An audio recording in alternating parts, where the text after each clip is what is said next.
5 seconds. Start.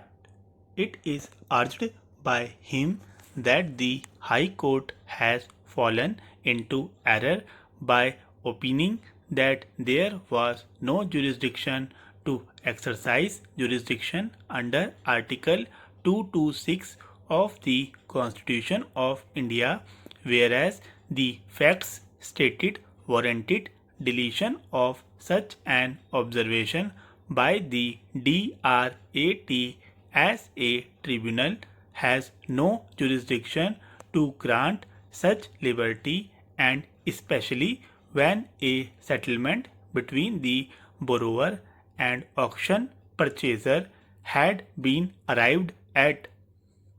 Learned Counsel would submit that the DRAT had really not addressed to any issue, and after recording a settlement in a most brief manner recorded the observations which really deserved to be quashed by the High Court. It is further canvassed by the Council that the High Court should have taken note of the fact that the order passed by the DRAT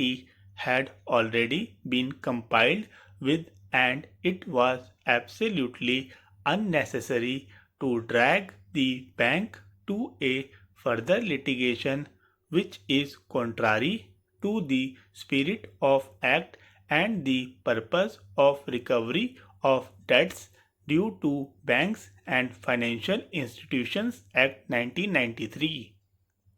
It is also contended that the DRAT failed to take note of the prayer made by the appellant therein, and for no important reason the matter has kept pending for more than 4.5 years. The Learned Counsel, appearing for the respondent number 1, contended that he had paid the dues of the bank within the time fixed by the DRAT, and thereafter he had also transferred the property in favor of a third party due to financial difficulties. In essence, submission of Learned Counsel is that putting the clock back is likely to cause serious loss to him.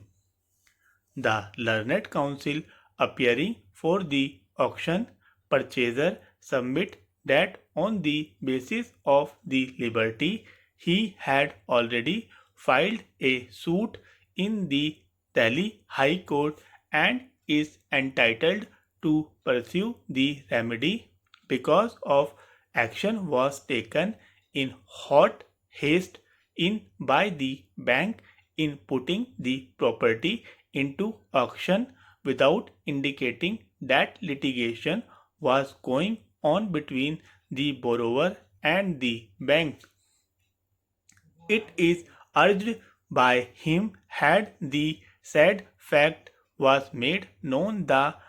their third respondent would not have participated in the auction.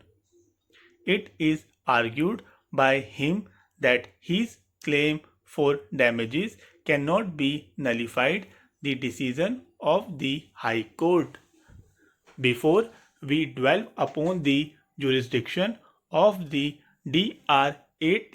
to give such a liberty to the auction purchaser, we think that it is absolutely imperative in the case at hand to take note of the fact that though the appeal was filed before the DRAT and admitted, yet the same was disposed of almost after 4.5 years. We are at pains to say that the DRAT has totally forgotten the obligation cast on it under the RDB Act, and also has remained quite oblivious of the salient features and the main purposes of Act. In this context, we may fruitfully refer to the objects and reasons of the Act. The relevant part of it reads: the financial sector has been one of the key drivers in India's effort to achieve success in rapidly developing its economy. While the banking industry in India is progressively complying with international prudential norms and accounting practices, there are certain areas in which the banking and financial sector do not have a level playing field as compared to other participants in the financial markets in the world. There is no legal provision for facilitating securitization of financial assets of banks and financial institutions.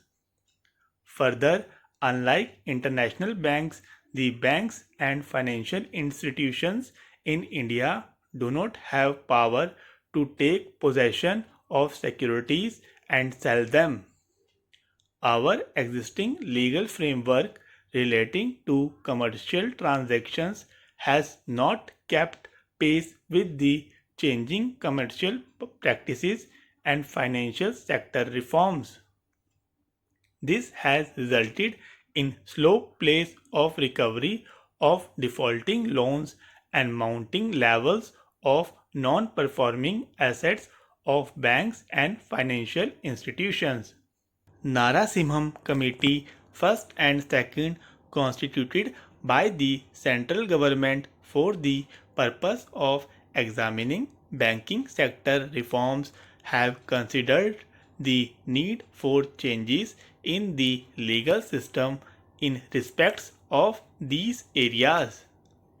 In another case, referring to the statement of objects and reasons, this court dealt with the submission that existing rights of private parties under a contract cannot be interfered with, more particularly putting one party in an advantageous position over the other. In that context, the three-judge bench observed: